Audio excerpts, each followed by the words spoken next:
Now, we can't have a Skindred interview without talking about the Newport helicopter, and you've come prepared. I did, but you can't, you know what, Les, you can't do it with one hand, you know you can't. Well, I've got my... Yeah, you got to hold it like, this is what we do with the Newport helicopter. It's something which is amazing and people love to watch it, right? Yeah. And they love to get involved. So what I do is a song called Warning, and we normally do it for that song. And what happened was, I was backstage somewhere, and we were doing that wall of death thing. I know you know what the wall of death is. Yes, people know what the wall of death is. Yeah. Yeah, exactly. It's dangerous and it's very scary. Yeah. Well, anyway, we backstage and someone came in and I was getting into it. I was doing it quite a lot and I was set in a certain song. And this guy said, you can't do that no more because the people's getting hurt and stuff. And I said, okay.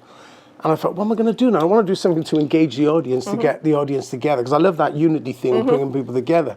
And the wall of death's pretty dangerous, you know. So I just said, you know what I'm going to do? I'm going to make them take off their shirt and hold it up, and we're going to do this new helicopter. I didn't know it was going to be called. I just made it up, and I said, I think it'd look amazing with like 10,000 people all doing their shirt at the same time. I did it at download for the first time, 2011, and it worked amazing. I laughed because I didn't think it was going to be that good.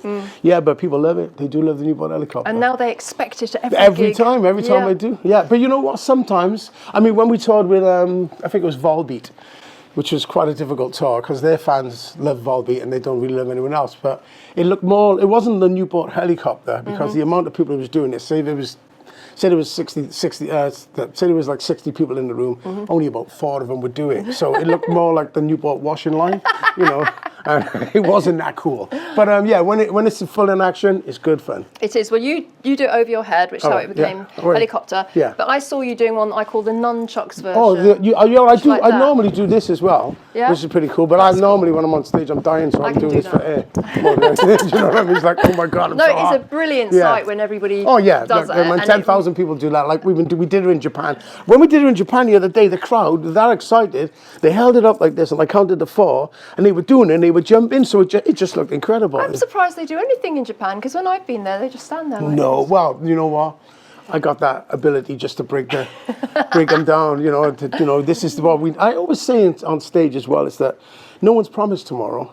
So if you're thinking, maybe I'll dance next time, you might not get a next time. No, you're so right. Somebody said to me recently, spend your time wisely because there's no refunds. That's right. Yeah. And someone said, at my age, I should say, sorry, at my age, it's like we're living in Sniper Alley because you never know who's going to be gone. You know, so I try to express within Skindred that live your best life and live it now. Amen to that. Yeah, I totally agree with you. Now, we're actually in the part of the show called the Metal Memory. Yeah. I normally do this, and I think of something from back in the day during my MTV days, like when I was on a tour bus with Man of War, and we got stuck in the driveway to a hotel, which was very rock and roll. Yeah. And I got attached to Kiss's costume, Paul Stanley at Donington. Well, when you walked past I was interviewing him, and my lace dress got stuck to him, and he walked off, and I was like, you was going with him. Yeah, it's very embarrassing. Kiss is incredible. But I would love to know your metal memory, because you've got 20 years of memories, and it's really just something that has just really, really stuck in your mind, some pivotal moment or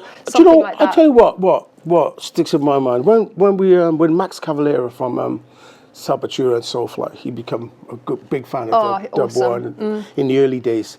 And we were playing a club show, and Dino from Fear Factory said to me, they're still going, and he's got a new lineup, and by all accounts they sound amazing. I haven't seen them yet, but Dino says to me, do you want to come around the store? And I said, no, I want to watch a couple of bands. And I'll tell you what was really cool about that night. There was a band called Snot, Shooty's Groove, Dub War, and who opened up a little band from LA called System of a Down. Oh my God. Yeah. And I chose, I'm not going to watch them. And I went and didn't watch them. Oh. So that just goes to show me, never turn up just for the band you want to watch. Because imagine if I would have seen that. Well, anyway, Dino says to me, come around the store. I says, no, I don't want to go in the store. When he came back, he said, guess who I just seen? I said, Joe Pesci. Yeah, he had a picture with Joe Pesci. That's my metal misery. Your metal misery? Oh, that could be another segment in the show. What's your metal misery? What do you regret most? I'd say, I could have met Joe Pesci and I didn't. Oh, I blew it. Yeah. And you know what? Life's for living, and you got one shot and you got to give it the best you got.